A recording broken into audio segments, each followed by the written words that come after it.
Text of Zhang Ailing's Young Chapter 5. Not many days after Yuxiang came back, she already felt completely settled, as if she had never left here. In the morning, Jin Zhen worked in the yard cutting the green bamboo pole in half and cutting out thin slices. Then he took a short break. He dragged out 2 large bamboo baskets that had been completed from the house, took a chair, sat down, smoked dry tobacco in front of the 2 bamboo baskets, and admired his own works.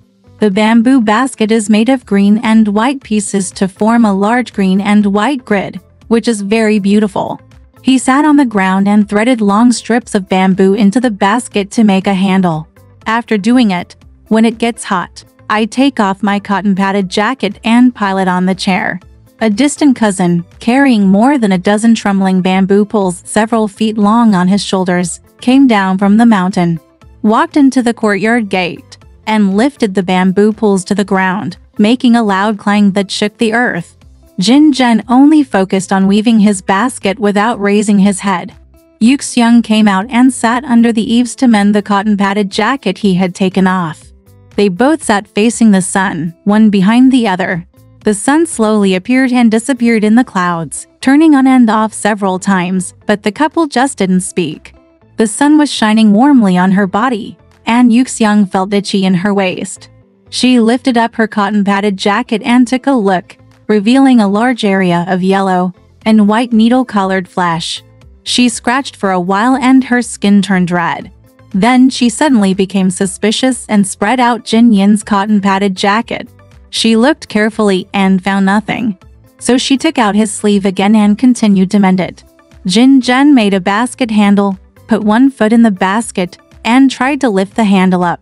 It was very strong. Mr. Tan put his muffs in his sleeves and walked over in a hurry. But when he saw the new basket, he stopped, kicked one foot in, and tried it by holding the handle. After the test, he left again without saying a word. Other brothers and uncles of the family passed by in the yard, and no one did not stop. They all put their feet in the basket to test whether the handle was firm, and then left without saying a word. Yuxiang placed the dishes and chopsticks on an open table. A bowl of dark pickles was placed in the middle of the table, and a tall wooden barrel next to it contained porridge. Zhao didn't know how he was so well informed, but he suddenly appeared and walked around the table. "Hey, come and eat," Jin Zhen shouted happily to the child. In fact, it was completely unnecessary. She had already moved one of her stools impatiently. The first time he used his chopsticks, he picked up some pickles and put them in her bowl. Yuxiang barely touched the pickled vegetables. It seems that a woman should not be greedy because others will laugh at her. But Jin Zhen finished her bowl, and when she turned around to serve the porridge, she quickly picked up some vegetables and took to chopsticks. A yellow dog burrowed under Jin Zhen's chair in search of food. A fluffy tail swayed behind Jin Zhen, just like Jin Zhen's tail. And Tan walked by and looked over to see what they were eating. Then he left without saying a word.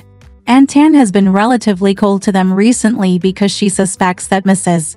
Jin Yusao is always complaining to Yuxiang behind her back, saying bad things about her, hating her for nagging, and hating her for finding faults all day long. Jin Yusao complained behind her back, which was of course true. There are several small ink drawings painted on the white walls. One fan-shaped one depicts a cluster of orchids. The other hexagonal one depicts a piano back and a sword. These are things far away from their lives, as far away as the moon. The top one is a rectangle. After half a century of wind and rain, it can no longer be seen clearly, just like the faint moon in the sky in the morning. Jin Zhen finished eating first. He turned his chair, as if intentionally, with his back to Yuxiang, and smoked a dry cigarette with his ricket spent. Alright, this part of the story ends here. Want to know what happened next? Let's listen to the breakdown next time.